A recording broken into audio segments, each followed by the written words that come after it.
تو شیخ اس کی وضاحت کرتے ہیں، شیخ ربیع المدخلی حفظہ اللہ، جو تکفیر سے کوسوں دور ہیں، جو تکفیر نہ کرنے کی وجہ سے مثلا حکمرانوں کی تکفیر نہیں کرتے، وہ عذر کو جانتے ہیں، حجت کس پہ تمام نہیں ہوئی، یہ جو جتنے دلائل ہیں کتاب و سنت اور سلف کے طریقے کے مطابق، وہ کتنا اس میں احتیاط کرتے ہیں، اس کی وجہ سے یہ جو تکفیری خارجی جہادی قسم کے لوگ ہیں، شیخ ربیع اور ان کے ماننے والوں کو کیا کہتے ہیں؟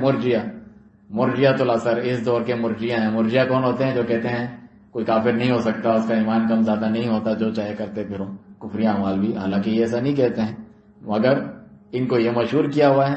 اور دوسری طرف یہ اہل حدیث کے لانے والے انیس الرحمان اعظمی صاحب انڈیا کے، وہ بڑے دھڑلے سے منہ پھاڑ کے بولتے ہیں کہ شیخ ربیع بھی تکفیری ہیں نام لے کے، اور ان کے پیروکار سب تکفیری لوگ ہیں، اور سعودی عرب کے علماء میں آپ کا منہج مقبول نہیں ہے جناب، اس طریقے سے وہ بولتے ہیں۔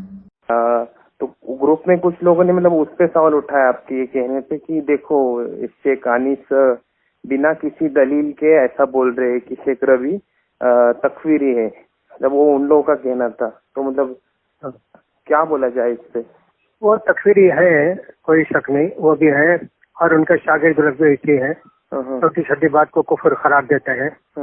کویت میں اہل حدیثوں کا ادارہ جمعیت اعتراض الاسلامی، اس کو بتاتے ہیں شیعہ سے بھی بدتر ہے، خراب ہے، حالانکہ سب اہل حدیث ہیں، ذرا سیاست میں حصہ لیتے ہیں یا تصویر وغیرہ شائع کرتے ہیں، وضو کیسا کرنا، نماز کیسا پڑھنا، ایسا کچھ باتیں ہوں گی جس کی وجہ سے انہوں نے کہا تھا یہ شیعہ سے بدتر ہے، اسلام کے لیے بہت بڑا خطرہ ہے، ایسا ان کا فتویٰ ہے۔ اس لیے ہم ان کو اہل حدیث پکے ہیں، شیخ ربیع سب کچھ ہے، لیکن ان کا طریقہ ٹھیک ہے، سعودیہ میں مقبول نہیں ہے۔ کوئی بڑے بڑے علماء جتنے ہیں، شیخ بن باز یہ سب، وہ شیخ ربیع کی تائید نہیں کرتے۔ سعودی عرب کے سارے بڑے کبار علماء تمہیں بلکہ نہیں جانتے کہاں کس کھیت کی مولی، بلکہ ان کی تعریف اور دفاع کرتے ہیں، اور ہم اپنی آنکھوں سے دیکھ سکتے ہیں، کوئی اندھادھند دفاع، ہم تو سلفی ہیں الحمدللہ، کہ کون جو ہے کتاب و سنت اور سلفی عقیدہ منہج بیان کرتا ہے اور کون اس کے علاوہ بیان کرتا ہے۔ یہ ایک طرف تو ان کا رد کرتے ہیں، میں نے پہلے بھی ذکر کیا، دوسری طرف جو ہے مبارک ماتا کیجیے اور فلانا، اور جو ہے انڈین آرمیز کو بھی شہید اور پتہ نہیں کیا کچھ کہتے ہیں، اور بدعتیوں کا دفاع کرتے ہیں، ووٹ دو، ووٹ کے لیے جاؤ، سب سے بڑا تمہارا فریضہ ہے اس حکومت میں جو ہے رہتے ہوئے، جمعہ بھی آپ کو چھوڑنا پڑے، یہ کہہ رہے ہیں ممبر پہ کھڑے ہو کے، تو آپ کو جا کے یہ مقدس فریضہ ادا کرنا چاہیے۔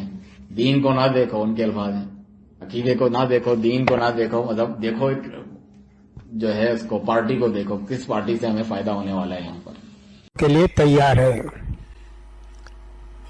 الیکشن کا زمانہ بہت قریب آ رہا ہے، یوں سمجھے کہ صرف چند ہی دن 13 دن رہ گئے ہیں۔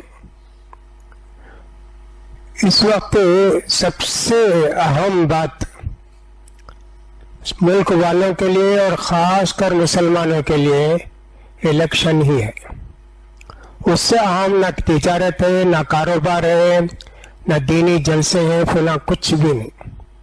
اس لیے دانش مندی، عقل مندی یہ ہے، کتنی بھی تکلیف ہو اس میں ووٹ ڈال کے ایسے لوگوں کو جتانا ہے جو کہ اس پالیسی کے خلاف ہیں۔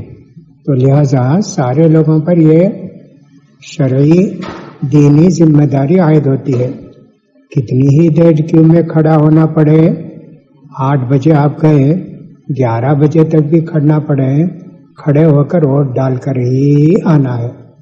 جمعہ بھی اگر چلا گیا تو اللہ معاف کرے گا، لیکن جمعے کی وجہ سے آپ ووٹ نہیں ڈالے کہ ٹائم نہیں ملا، یہ بہت بڑا گناہ ہوگا۔ اگر آپ کے 2-4 ووٹ کی وجہ سے جن کو ہم ووٹ دینا چاہتے ہیں وہ لوگ اگر ہار گئے تو یہ آپ پر گناہ ہوگا کہ آپ نے ووٹ نہیں ڈالا، جس کی وجہ سے ایک دشمن ہمارے سر کے اوپر مسلط ہو گیا۔ دین بھی نہیں بچے گا، دنیا بھی نہیں بچے گی آپ کی۔ اللہ سے ڈریں اور سب اس میں ضرور آپ جا کے ووٹ ڈالیں۔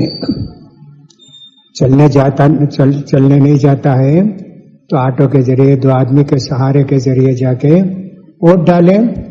میں نے تو ایک مرتبہ یہ بھی کہا تھا، اگر اسی دن آپ کو عمرے کو جانا ہے ووٹ ڈال کر جائیے، ووٹ ڈال کر جائیے، نہیں ووٹ ڈالنے کا موقع نہیں ہے تو آپ کے عمرے کے سفر کو 1-2 دن پیچھے کر دیجیے، کہ تاکہ آپ ووٹ ڈال کے دوسرے دن تیسرے دن جا سکیں.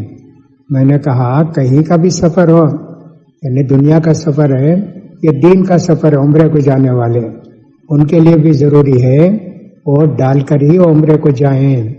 عمرہ ضروری ہے، یقیناً آپ نے نیت کر لی ہے تو آپ کو عمرہ کرنا ہے، لیکن 1-2 دن کے بعد بھی عمرہ کر سکتے ہیں.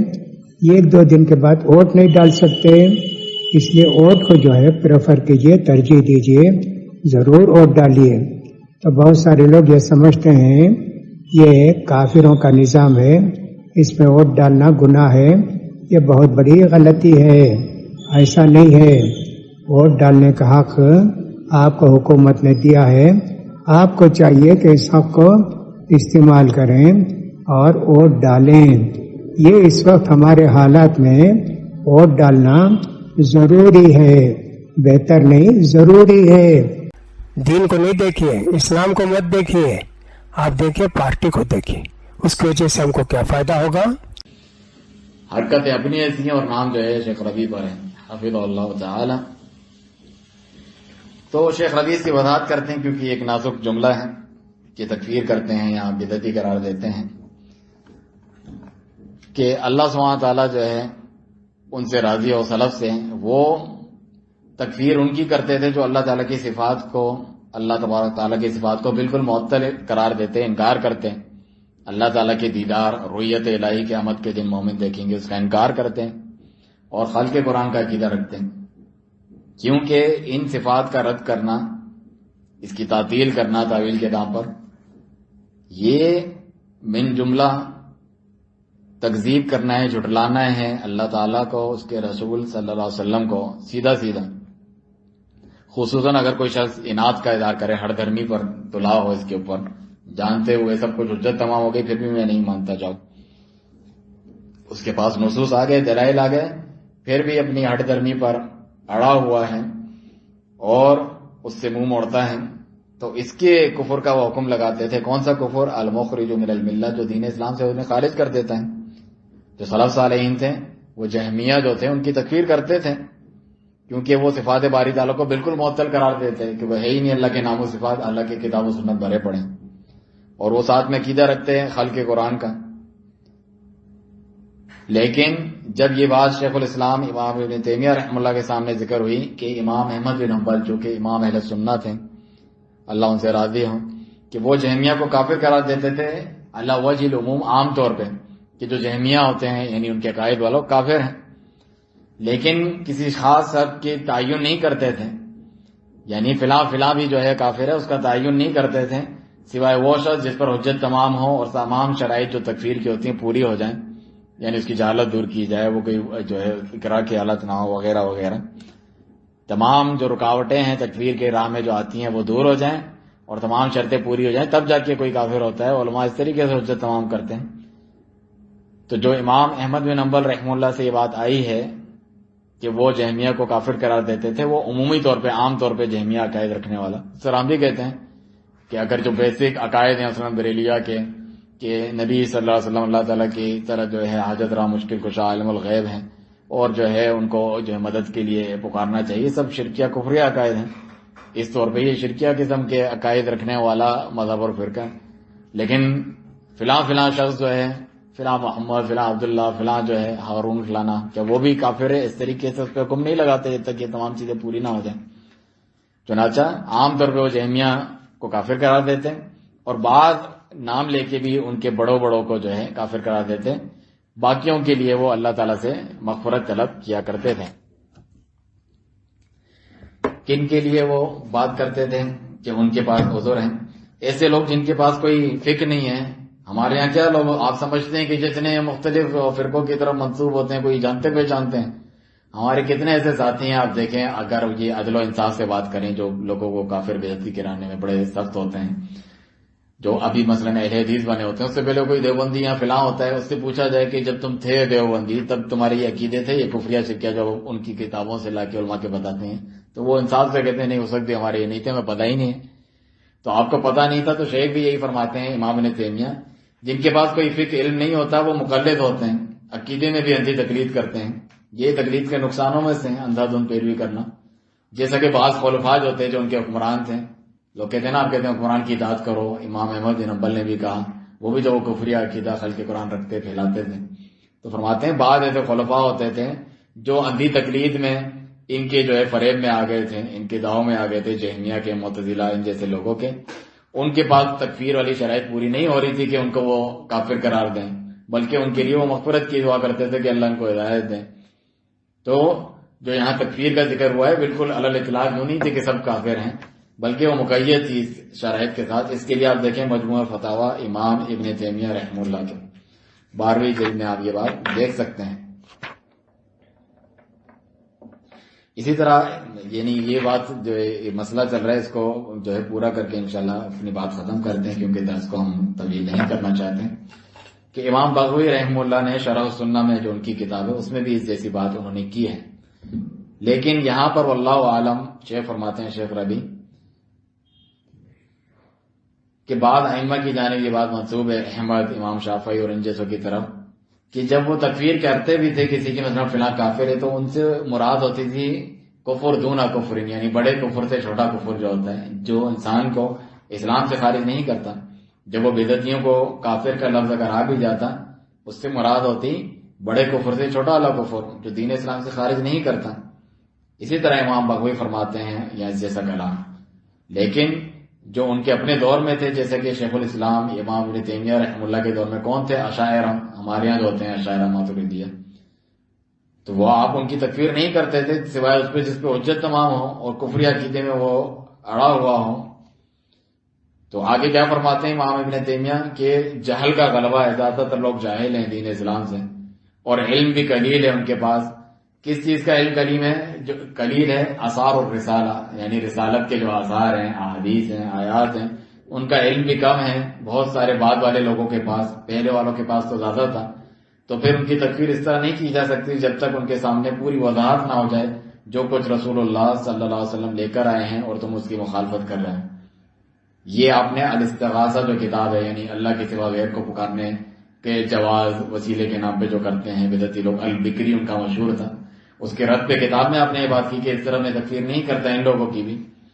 تو یہ جو معتزلہ تھے، انہوں نے اتنے شبہات پھیلا دیے تھے اشاعرہ نے اتنے شبہات پھیلا دیے اللہ کے اسماء و صفات کے تعلق سے اور اس کے علاوہ چیزوں کے تعلق سے. تو ہم کہتے ہیں یہ عقیدہ تو کفر ہے. مثلا اللہ تعالیٰ کا علو نہ ماننا، اللہ تعالیٰ عرش پہ مستوی اور بلند ہے، جو سلفی عقیدہ ہے، صحیح عقیدہ، اس کو کچھ لوگ نہیں مانتے. لوگ جو دیکھو یہ نہیں مانتا، علماء کے فتوے بھی میں لایا ہوں سلفی علماء کے، ایسے لوگ کافر ہیں اس لیے ان کو مسلمان نہیں سمجھتے، شادی بیاہ نہیں کرتے، ان کے پیچھے نماز نہیں پڑھتے. ایسا نہیں ہے، یہ تو جہالت میں کہہ رہے ہوتے ہیں.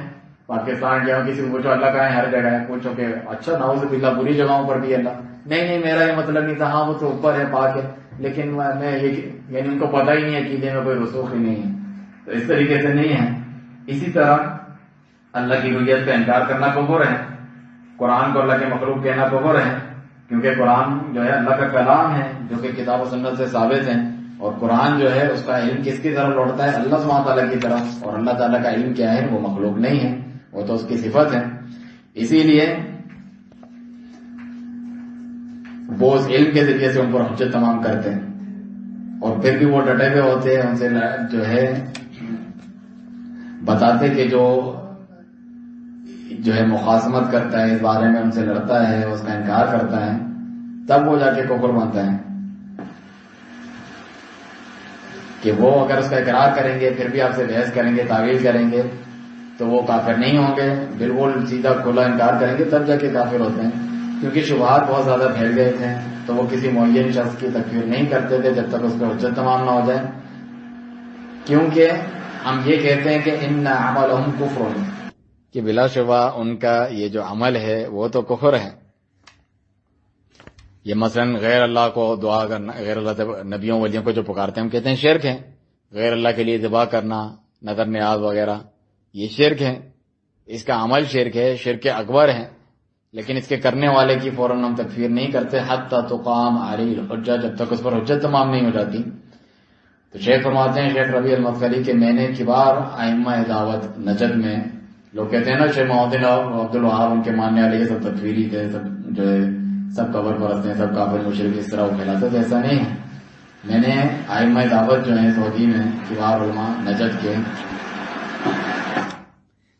میں نے ان کے کلام میں یہ بات دیکھی کہ وہ حجت کو تمام ہونا ان کے اوپر شرط ٹھہراتے تھے کہ شرط ہے جب تک حجت تمام نہیں ہے ان کو اس طریقے کے قبر پرستوں کو بھی کافر قرار نہیں دے سکتے. الحمدللہ.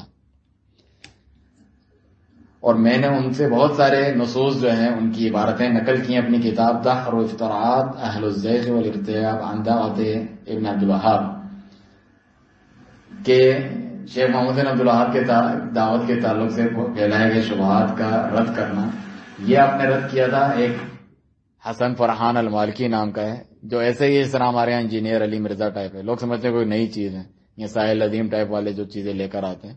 اس کی کتابیں آپ دیکھیں، معاویہ رضی اللہ عنہ ایسے تھے. اسلام جو ہے نظام کو قائم کرنے آیا ہے، اخلاقیات انسانی حقوق کے لیے.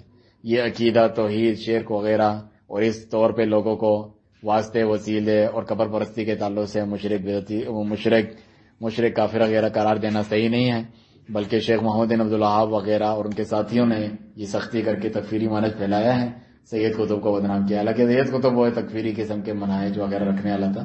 شیخ محمد بن عبد الوہاب وغیرہ اعتدال والے تھے، توحید بیان کرتے، شرک کا رد کرتے، اور جب تک کسی پہ حجت تمام نہ ہوتی اس کے تکفیر کے قائل نہیں تھے، جو ان کی کتابوں سے ہم آئندہ انشاءاللہ بیان کریں گے. اللہ سبحانہ تعالیٰ سے دعا ہے کہ میں صحیح عقیدہ اور منہج سلفی عقیدہ منہج اہل الحدیث عقیدہ و منہج ائمہ دین کا اپنانے کی توفیق دیں. اس کے مخالف جو بھی چیز ہیں اس کا علم کے ساتھ ڈٹ کر مقابلہ کرنے کی اور لوگوں کو اس جانب رہنمائی کرنے کی توفیق عطا فرمائے. سبحانک اللہم و بحمدک اشہد ان لا الہ الا انت استغفرک و اتوب الیک.